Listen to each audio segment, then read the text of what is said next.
Bom, pessoal, bom dia, boa tarde, boa noite. Não sei em qual momento vocês vão estar assistindo isso, então fica aqui os meus cumprimentos a vocês. Bom, a live de hoje está sendo gravada no dia 10 de agosto. Acredito que no decorrer dos próximos dias ela já vai estar online pelo canal do YouTube e vocês poderão assisti-la. Mas na live de hoje a gente não vai tratar de nenhum conteúdo específico do terceiro bimestre. Vou deixar para fazer isso a partir da semana que vem, com mais calma. Vou preparar com cuidado o que eu vou falar, fracionando ao longo aí dos dias das nossas lives, para não sobrecarregar ninguém. Hoje, o que eu vou falar para vocês é dar uma devolutiva do bimestre anterior, do segundo bimestre, das atividades que passaram, etc. E também falar das novas atividades desse terceiro bimestre. Que eu acredito que, quando vocês estiverem assistindo essa live, ela já vai ter sido disparada via Google Classroom, todos vocês já vão ter ciência do que vocês deverão fazer para ter nota no terceiro bimestre. Então, vamos lá, sem muitas delongas, vou projetar minha tela.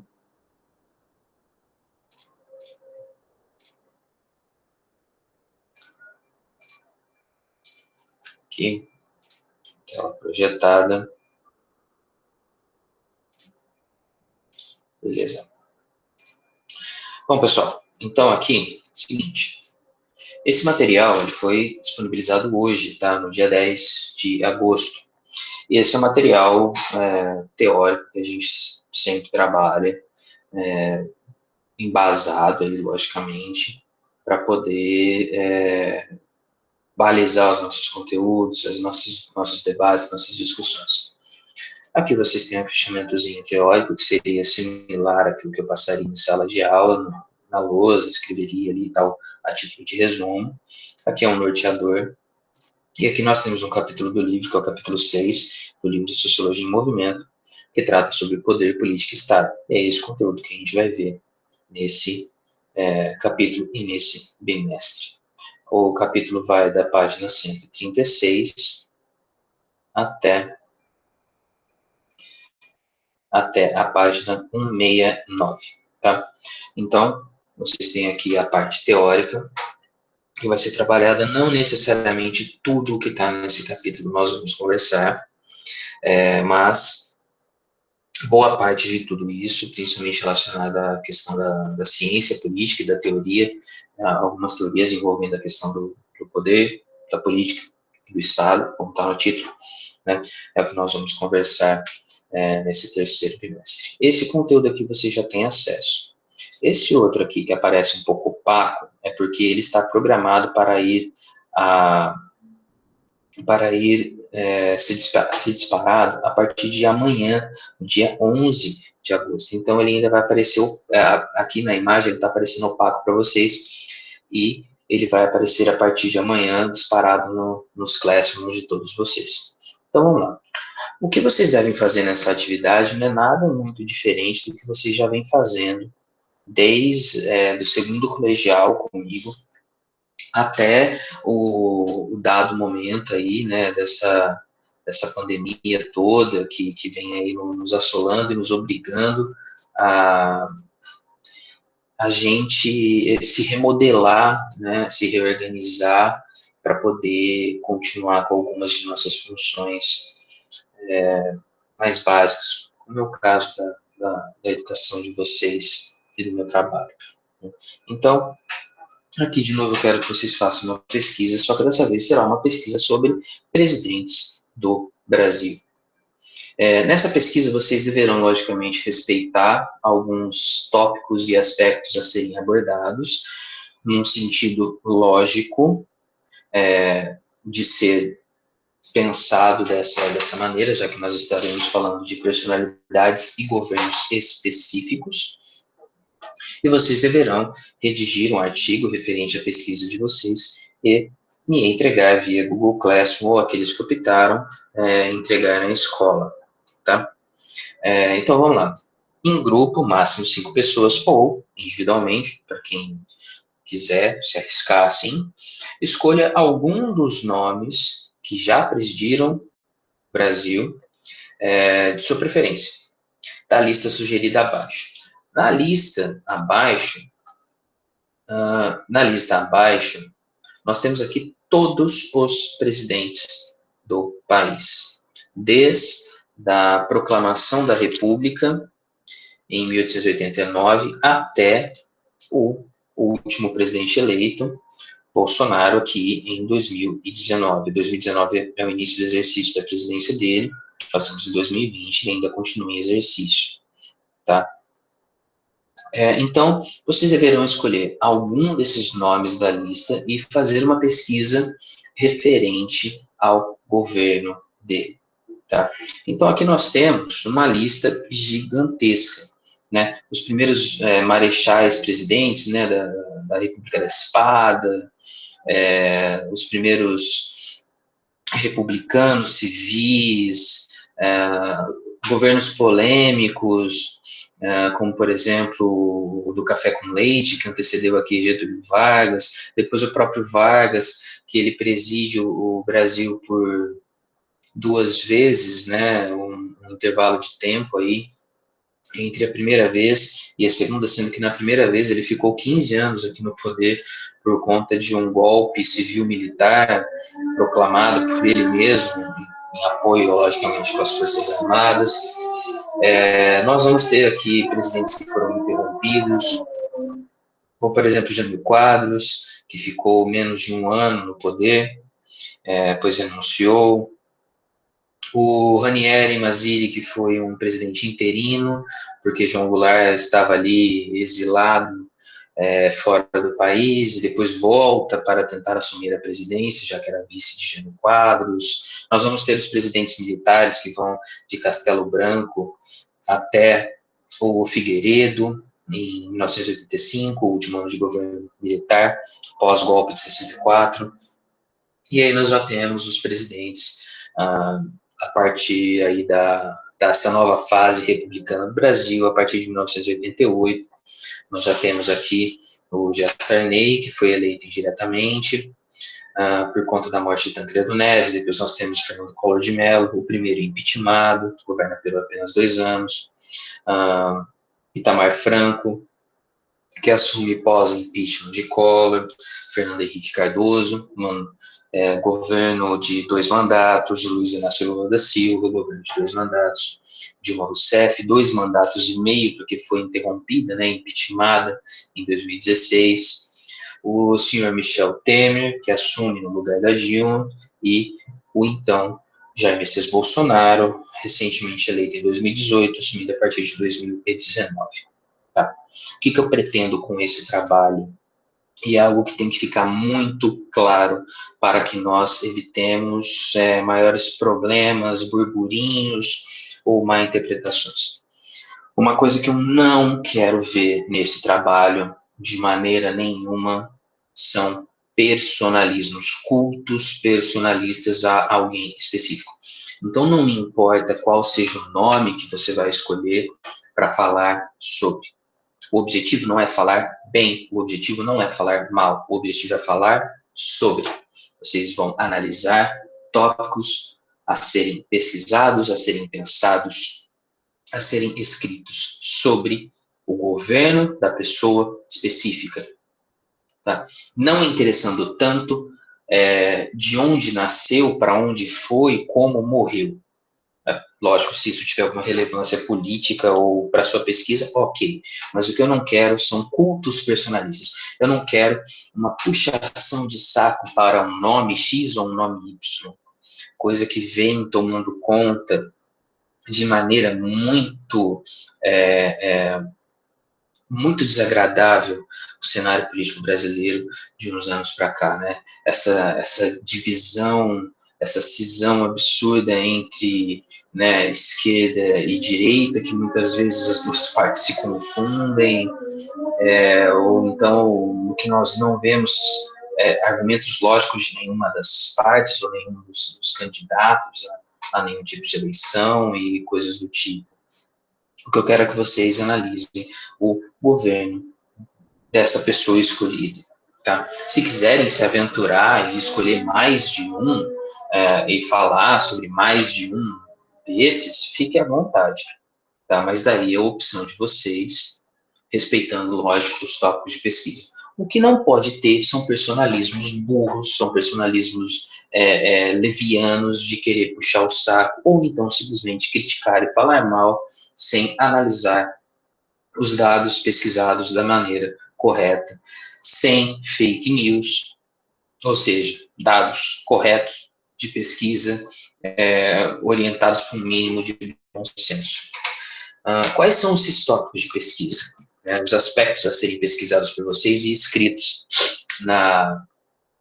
no artigo que vocês vão me encaminhar. Primeiro de tudo, uma biografia básica. O que é biografia? Biografia é a história de vida. Nós estamos falando de uma pessoa. A biografia do Marechal Deodoro da Fonseca. Quem foi Marechal Deodoro da Fonseca? Quem foi Venceslau Braz? Quem foi Dilma Rousseff? Quem foi Castelo Branco? Eu quero saber quem foi essa pessoa que presidiu o Brasil. Né? Uma biografia básica, não precisa de detalhes, você não precisa ali escrever um livro sobre a vida desse fulano, desse cicrano e tal. Não. Biografia básica dele, ou seja, história de vida básica dele. Outro ponto importante é o contexto histórico do Brasil e do mundo durante a eleição e durante o mandato dessa pessoa. Por quê? Aquilo que ele conseguiu ou não conseguiu realizar durante o mandato, a maneira como foi conduzida a eleição dele, tem muito a ver com o contexto histórico, tanto do Brasil quanto do restante do mundo. Às vezes, por exemplo, ele conseguiu se eleger justamente num período de guerra mundial, ou de crises, mais crises econômicas de nível global. Tudo isso influencia numa eleição, tudo isso influencia no mandato político. Então, eu quero saber qual era o contexto histórico. O que de relevante acontecia no Brasil e no mundo para que culminasse na eleição de uma pessoa assim e tal. Depois, seguinte, partido político ao qual pertencia e se elegeu. Algum partido político ele pertencia, tá? Se talvez ali, de repente, você vai escolher os primeiros, que são os republicanos ali, não vou me lembrar exatamente se já tinha ali partidos políticos constituídos, mas, de alguma maneira, os partidos políticos eles sempre possuem uma história e uma característica ligado a uma ideologia, a um pensamento político que os alinha e que os orienta ao longo de sua trajetória, de sua luta, de seus ideais e tudo mais. Então, quero saber o seguinte, esse presidente que você escolheu, que se elegeu, etc. Tá. Bom, quem foi ele, qual era o contexto e tal, mas por qual partido ele se elegeu? Era o partido P não sei das quantas. Ok, o que significa isso? Quais são as ideias desse partido? Qual é a ideologia partidária disso? Se você quiser entrar nos detalhes, se é de esquerda, se é de direita, se é de centro, fique à vontade. Mas o principal é você analisar a ideologia partidária, ou seja, quais são os ideais norteadores desse partido político. Isso é algo fundamental da gente ver, da gente pensar, inclusive na hora da gente votar no candidato. Porque não adianta simplesmente votar no candidato porque ele tem todos os dentes na boca, todos os dedos na mão, ou tá faltando um dedo, não sei, né? Ou porque ele é um pouquinho mais bonitinho e tal, ou você foi com a cara do nome dele, né? O nome dele é meio profético, alguma coisa do tipo. Quando você não sabe nem do que ele está propondo, ou o que o partido dele almeja, propõe, quais são as ideias, né? Você precisa ter uma ideia do que está acontecendo politicamente. Não é simplesmente apertar os dedos ali, apertar os botões de uma urna, né? Fazendo algum simbolinho com a mão que você julgue interessante e sair de lá contente achando que a missão está cumprida. Não é simplesmente isso. Então a ideologia partidária também é muito importante. Bom, feito isso, vamos para as propostas de campanha e governo. Ou seja, essa pessoa ela se elegeu por algum motivo. Ela se elegeu com alguma campanha, com alguma promessa, com alguma proposta, com alguma ideia, né? Seguindo algum chamariz ali, alguma coisa que lhe chamasse atenção e causasse um furor ali na população e tal, né? Então, quais foram as propostas de campanha e governo dessa pessoa que se elegeu presidente do Brasil?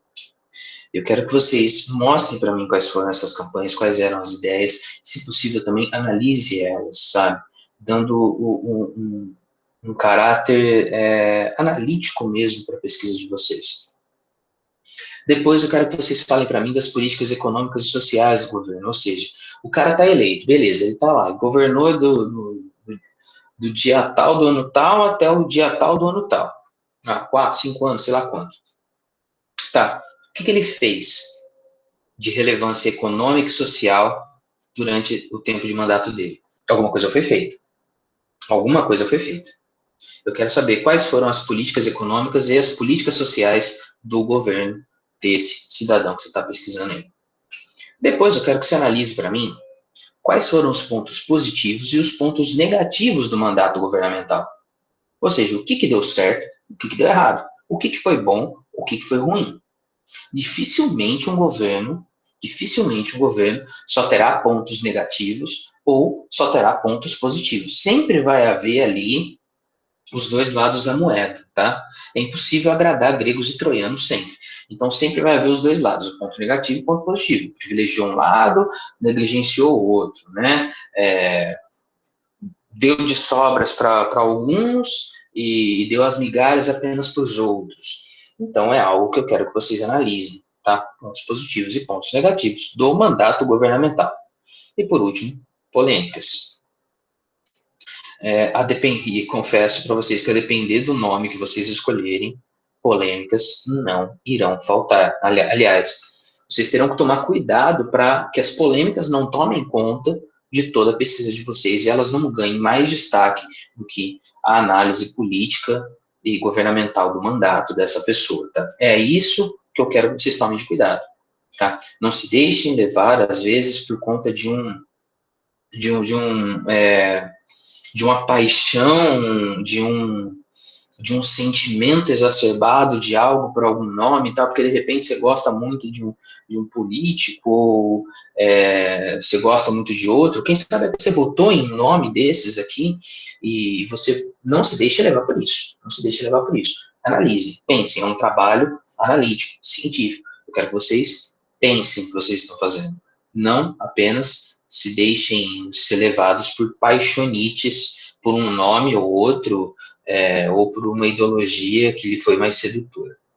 Esse trabalho, ele vale 5 pontos. 5 pontos. 50% da nota de vocês está nesse trabalho.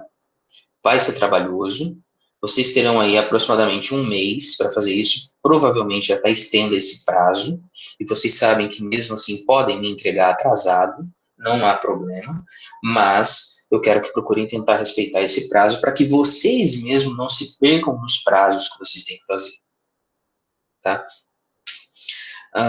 Esse artigo ele deve estar digitado, devidamente formatado, naquelas normas textuais, né, Arial 12, texto justificado e tal. Bibliografia, ou seja, as fontes pesquisadas, vocês não tiraram essas informações do nada, vocês pesquisaram de algum lugar. Então, bibliografia consultada, por favor, façam isso, por favor, coloquem a bibliografia, isso daqui é critério de correção que eu utilizo.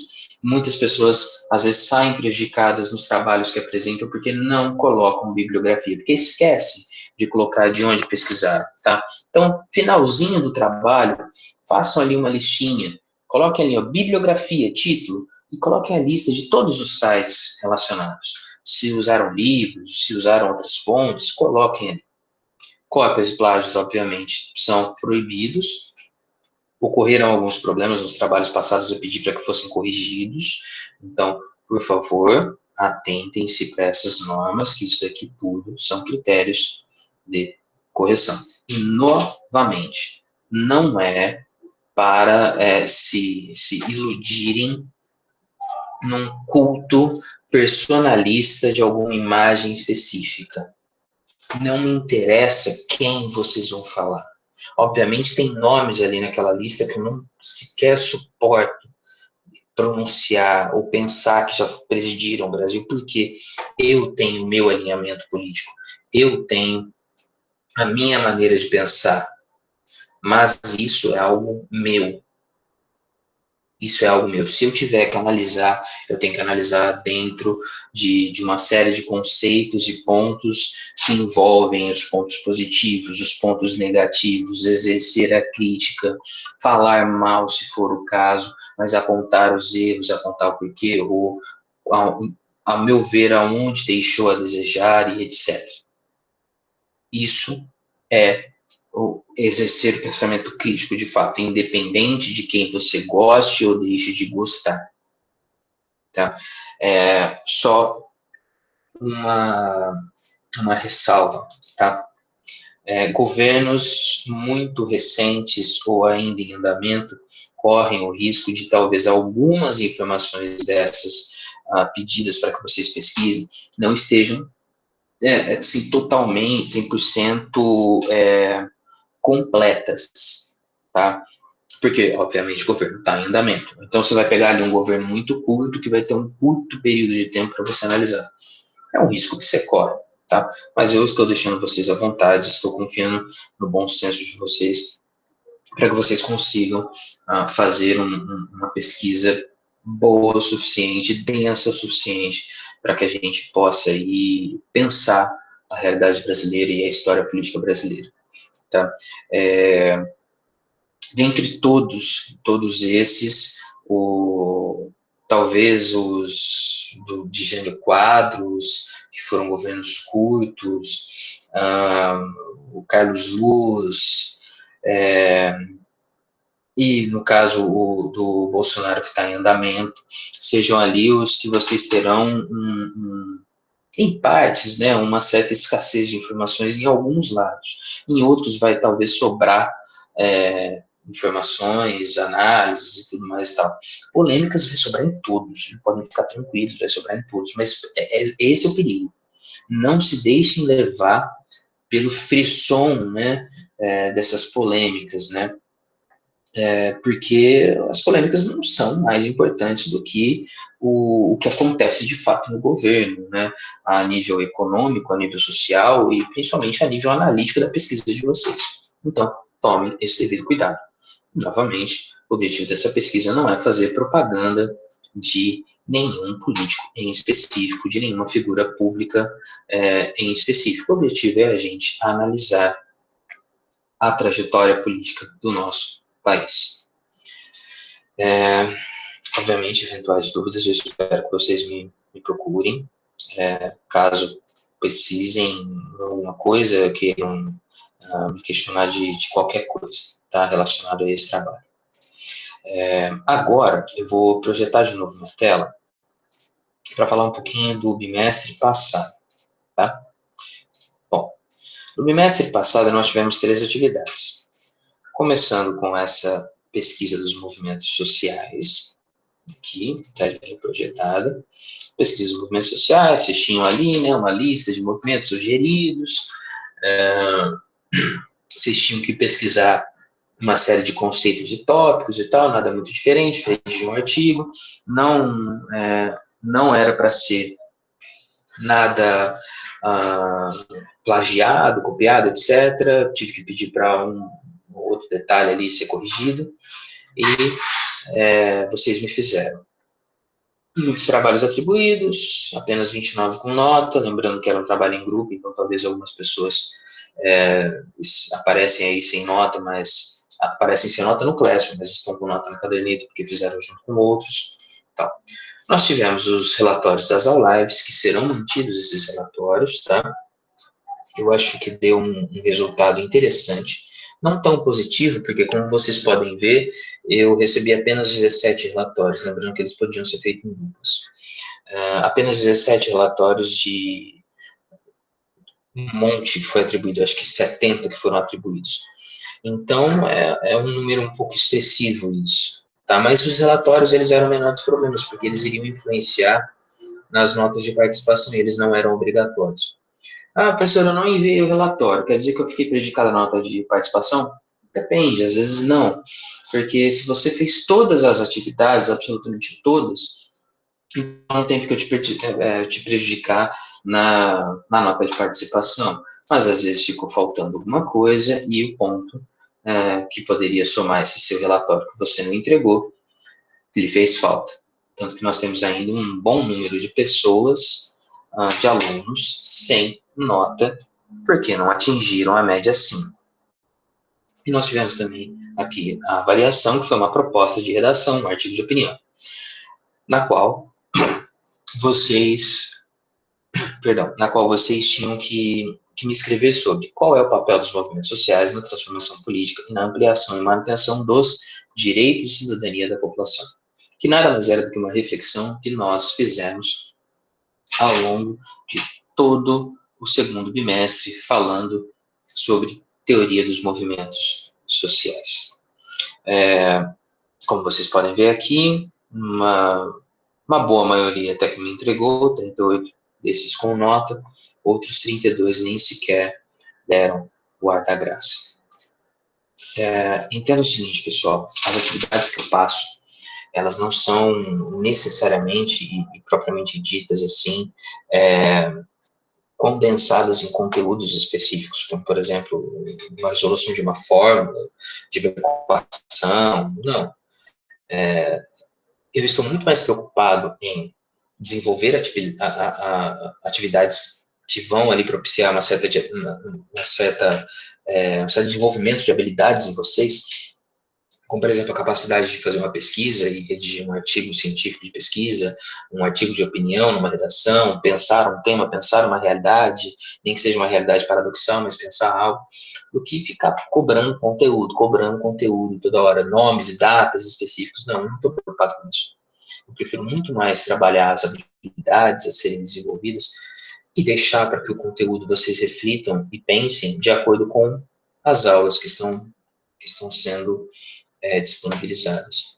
Naturalmente, a gente está vivendo um tempo, um momento que carece muita adaptação de tudo, que carece uma série de mudanças de visões, de uma série de coisas, como, por exemplo, se fosse em outros tempos, eu não aceitaria jamais trabalhos atrasados. Não me entregou na data marcada, nem sequer me deu uma justificativa, é zero. Hoje, a situação é diferente. O sistema continua aberto para modificação de notas, nós estamos recebendo trabalhos atrasados, ainda que seja do primeiro bimestre, e tudo para que os danos sejam minimizados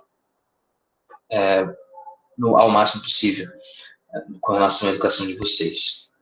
Prejuízos já estamos tendo, mas a gente está tendo que diminuir ao máximo do que for possível esses prejuízos, né? E eu espero que vocês compreendam isso. Tá? Os relatórios das aulas eles são importantes porque eles são uma maneira de vocês refletirem justamente com relação ao conteúdo, com relação às linhas teóricas que eu venho aqui passar, explicar para vocês, com os exemplos que eu passo, com as ideias e reflexões que eu procuro tentar estimular vocês. Então, por favor, façam. Tá? Essa aula em específico não precisa ter relatório dessa aula, porque a gente não teve nenhum conteúdo. A gente teve aí apenas uma explicação breve sobre a atividade que se segue do terceiro bimestre e as atividades passadas do segundo bimestre. Bom, eu acredito que por hoje seja só.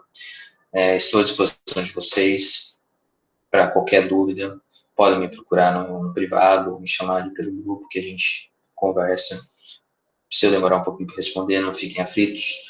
Aguardem que eu respondo e procuro tirar todas as dúvidas, solucionar todas as dúvidas que forem surgindo. Beleza? Bom, muito obrigado a todos e por hoje acho só. Tchau.